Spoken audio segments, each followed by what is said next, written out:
Hello and welcome to another fly tying session with your host Scott. Welcome to the show. Today we're going to be tying a fly known as the Coch y Bonddu. No, you're not having deja vu. This one's the foam version and it's therefore the dry fly version of the pattern. This is a modern take on a traditional pattern from the 1700s, and we did quite well on it yesterday as I film. Yesterday was the 28th of May, and we went up into the mountains and fly fished a relatively wild lake. It is a reservoir technically, but the fish that are in there are completely wild, and they're out of the surrounding river systems, and they've just been left to do their thing basically. They haven't been managed as such.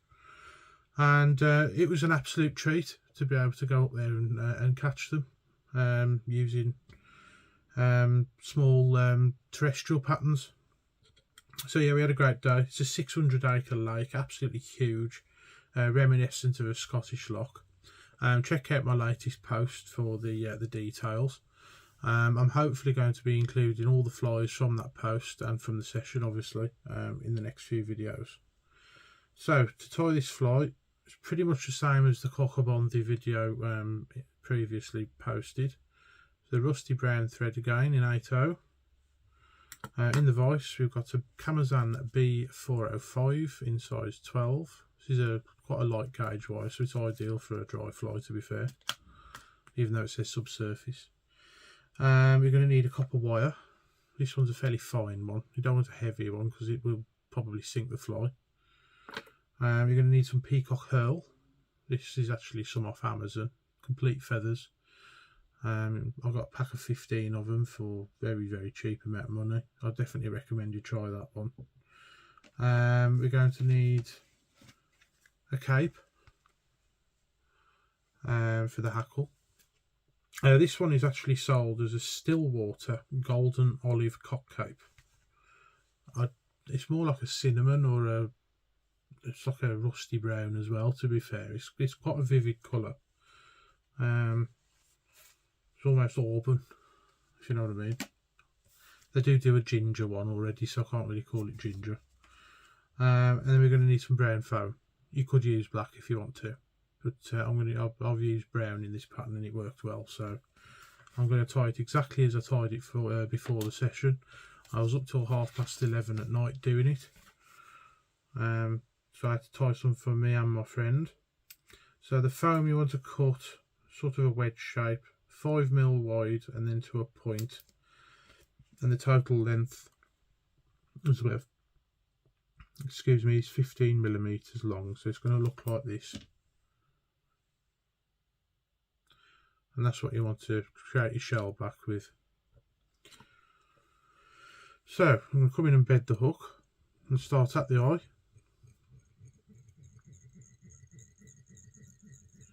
We're going to do something a bit different with this one.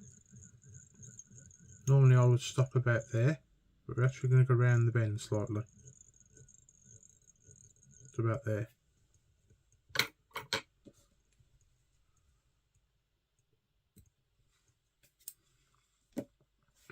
And then we're going to tie in our foam. So offer it up so you've got a fair amount over the bend of the hook, and then loose turn and pull tight like so, and put a few more in to lock it off, and that should do it. And then what you want to do is come in and get rid of the excess there.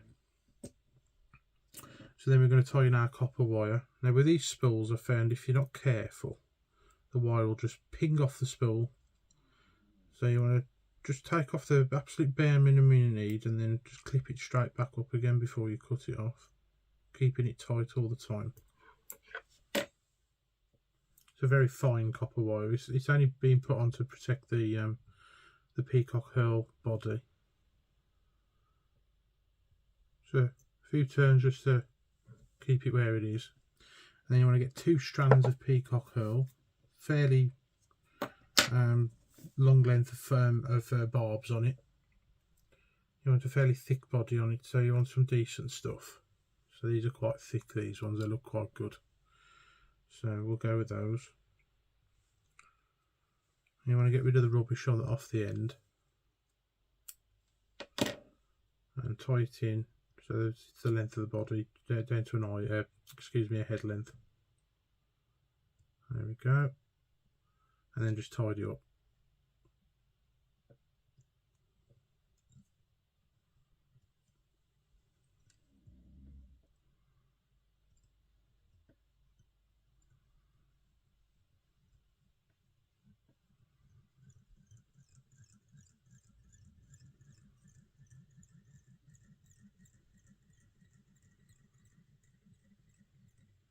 Down to about 2 head lengths away from the eye. You've got to put your hackle in. So then you're going to wind your peacock herl one way. So this is the opposite way to the thread.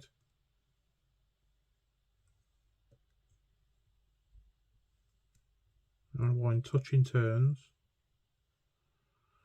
It's quite a weak fibre, so be as gentle as you can with it.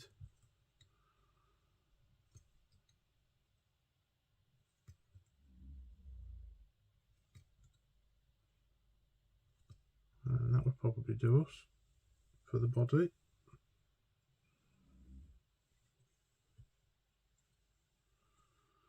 You can leave that there a minute, and then you want to go the other way with the copper wire. So this is going the same way as the thread and rib, and that should lock your peacock herl in.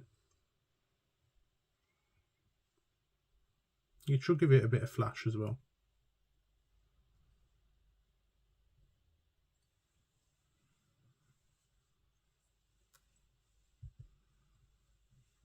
And then once that's all locked in, you can come in and break the copper wire away.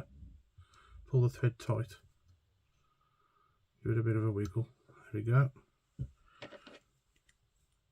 Now you want to trim the peacock herl away. There we go. Now we're going to select a feather with a appropriate length of barb for a size 12. I want to get rid of the stuff around by the stalk, the fluff.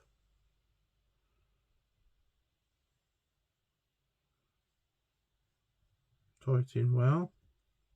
Yeah, you want about 3 turns.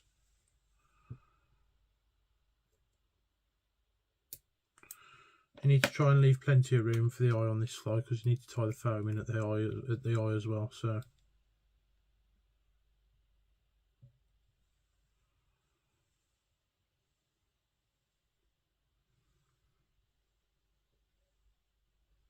basically the procedure is exactly the same as the first fly, except you're adding a foam shell back to it.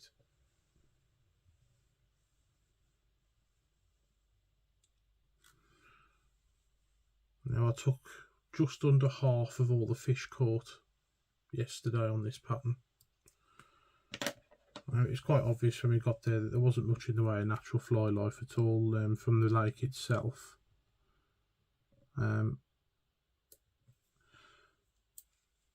Most of the stuff was terrestrial in nature. So we're just going to brush those back and form a makeshift head. There we go. Then we're going to bring the foam over.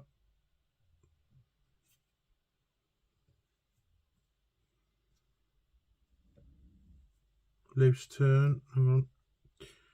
Some of the fibres are coming forward.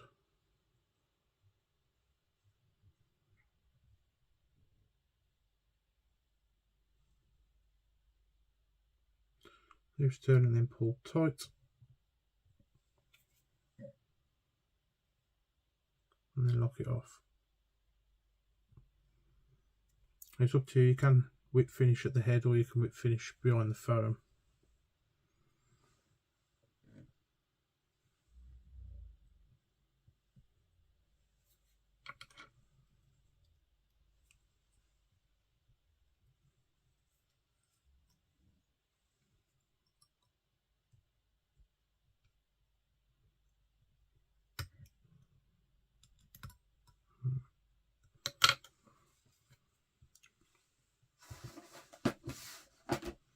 Once you get a hackle fibre stuck in the head.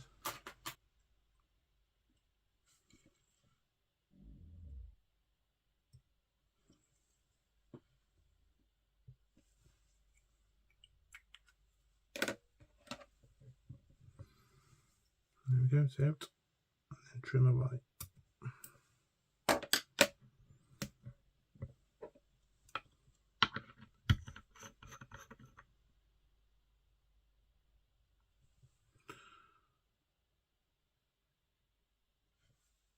And varnish underneath the foam. Don't varnish the foam itself because it goes all funny. And then varnish the head, and that'll do it.